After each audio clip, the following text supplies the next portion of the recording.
మనం ఒకరికి ఏవైతే ఇస్తామో అదే మనకు తిరిగి వస్తుంది అనేది అబద్ధం. ఎందుకంటే నేను తనకి ప్రేమను ఇచ్చాను, తన సంతోషాన్ని కోరుకున్నాను. మరి నాకెందుకు బాధలు కన్నీళ్లు బహుమతిగా వచ్చాయి?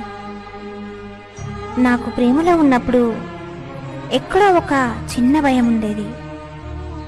వేల మాటలు, లక్షల మెసేజ్లు, వందల కాల్స్, ఇవన్నీ ఎప్పటికైనా జ్ఞాపకంగా మారిపోతాయేమోనని భయంగా ఉండేది.